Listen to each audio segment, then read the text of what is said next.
I grew up in a small town in the South. There were a few black people that lived in my town, but not very many, and they all lived on the same street. The name of their street seemed to bother me. It was called Back Street. My father allowed me to go on Back Street. He was an inspector for the railroad, and he got to know Mr. Mitchell, who was a porter on the passenger train. And my father got to know him well, and I got to know his daughter. We had a wonderful relationship. I'm going to fast forward in my life to elementary school, when a teacher asked me to take some books to the black school. She said, "I hear you're allowed to go on Back Street." Most kids were not allowed to go on Back Street, like something exciting was going to happen, but I could go. I took the books, and what really bothered me, we were getting new books, but I took the books that were torn and tattered and probably some pages missing. I had lots of questions, and no one could really answer my questions.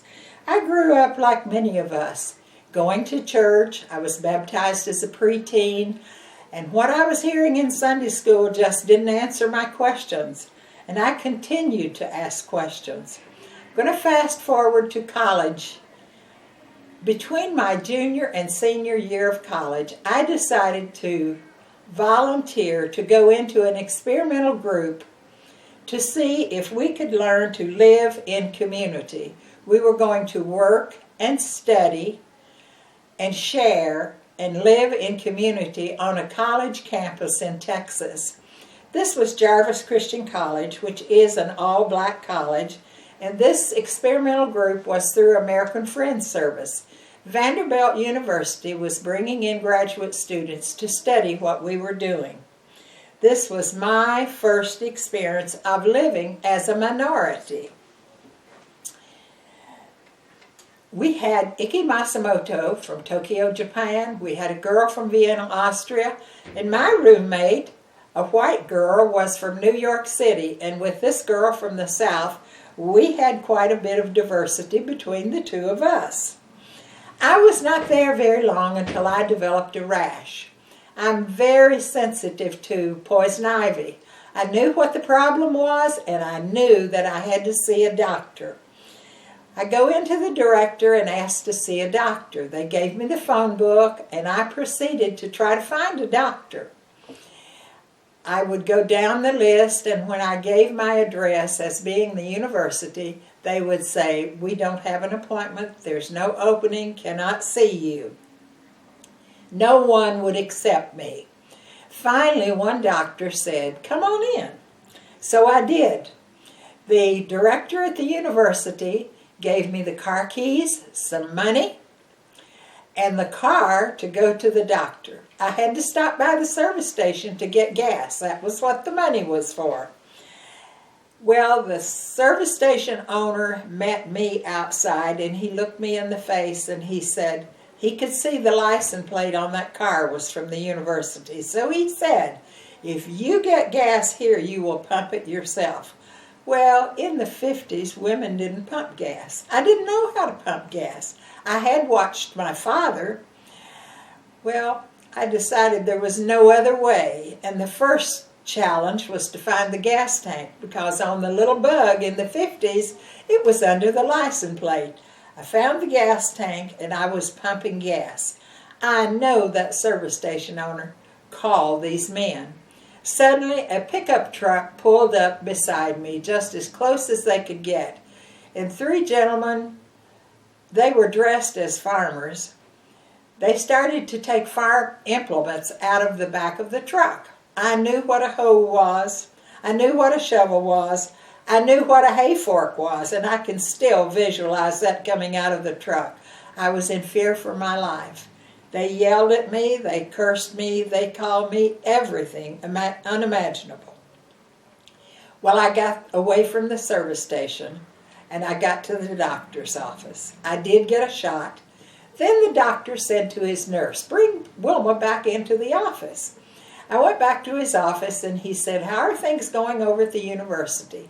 I shared a few things with him, and he said, Well, I would like to invite you to come to dinner at our house with my wife. And I explained to him that we couldn't go by ourselves. It had to be the entire group or we just couldn't go. He said, that's no problem, bring the entire group. And I said, but there's 24 of us. He said, no problem, bring them all. Well, I go back and I discuss this with the group, and I share with them, this is a black doctor, because I had never been to a black doctor before. I explained it to the group, and they voted that we would go. Well, this is my first time of having dinner in the home. When we arrived there, it was a beautiful antique home, and the table was set. Beautiful linens all the way through the living room, the dining room, and almost extended out into the foyer. Our waiters were girls, and they were wearing little white gloves that went just to their wrist. I was so impressed by this. And then I thought, do black people have servants too? And then I thought, well, no. He has to hire black people. White people wouldn't come here and serve us in this situation. I learned so much from this experience. Living as a minority is a different life from those of us that are born to white privilege.